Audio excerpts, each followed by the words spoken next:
sine. So first of all, how would you do it graphically? You could do it graphically. You could measure everything and measure the final result. You get the right answer. How would you do it? Well, I would grab vector B, I'd move him over so it's tail to head. So this is the head of this guy. The tail would probably, just kind of eyeballing it, it'd probably be somewhere like this. And then to find the resultant, I would go here from the origin, the tail of this vector, and I would draw it all the way here. So the vector, the sum of the vectors is going to be something like this, which makes sense because if I'm pulling this way and I'm also pulling this way, then they're kind of in the same direction. They're not quite, but they're sort of in the same direction. So it makes sense that the final vector would be longer like this. But we don't want to do graphical. Graphical's, kind of a pain. So how are we going to do it? What we're going to do is the following. What you're going to say is the vector resultant. That's what I'm calling R. We're saying that that's going to be vector A plus vector B. Whoops. Vector B. The vector R is vector A plus vector B.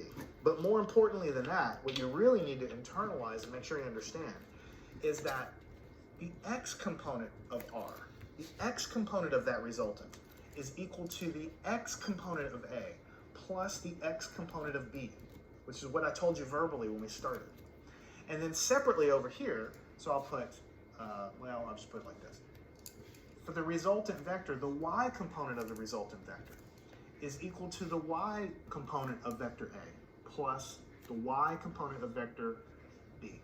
So when you see in your textbook, or if your teacher or somebody says you add vectors by components, that's what they mean. They mean you take the x components of the two vectors you have and you add them. That's going to give you the x component of the answer. And you take the y components of the vectors and you add them. And that's going to be the y component of the answer.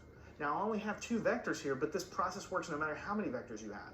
Let's say I have 10 vectors. It's all a bunch of different forces or something pushing on a bowling ball. Well, to find the resultant vector, instead of writing all those arrows, I just add up all the x components. That's going to be the x component of the answer. All the y components, that's going to be the y component of the answer. So the actual math is like crazy simple here. The resultant guy is this plus this. Now in this case, what is the x component of this vector? X component is 6. What is the x component of this vector? That's 4. Everybody knows how to add, right? 6 plus 4, 10 newtons. That means the final resultant vector is 10 units in the x direction long.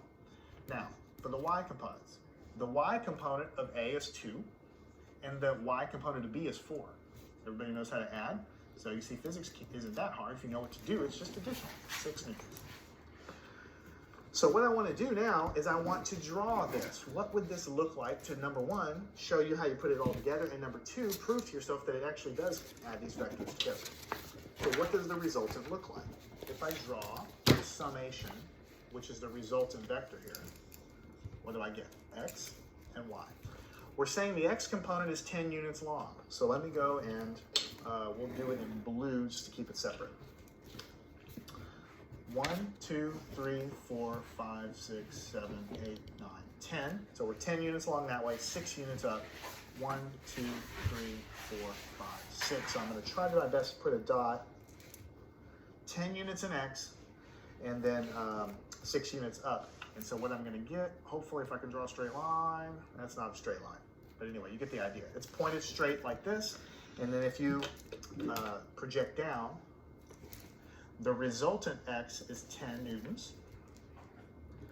And if you go over here, the resultant y is, 6 newtons, right? And this vector is called the resultant vector. And the resultant vector has components 10 units long in the x direction and 6 units long, 6 newtons long in the y direction. Now notice, does this, I know that the scale isn't exactly right on my tick marks and all that stuff, but does this kind of look like it could be the addition of these two forces? The answer is yes, because this is like a rope pulling with this strength, and this is like some rope attached to the same thing pulling with the same strength.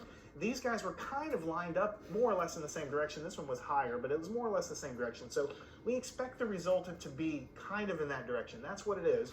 And we expect it to be longer than either one because, again, they're both kind of in the same direction. They're not exactly lined up, but they're kind of pointed that way. And then mentally, if you take this guy and do the vector addition graphically, we already said that the vector should be something like this. If you can mentally come down and look at that, that's exactly what we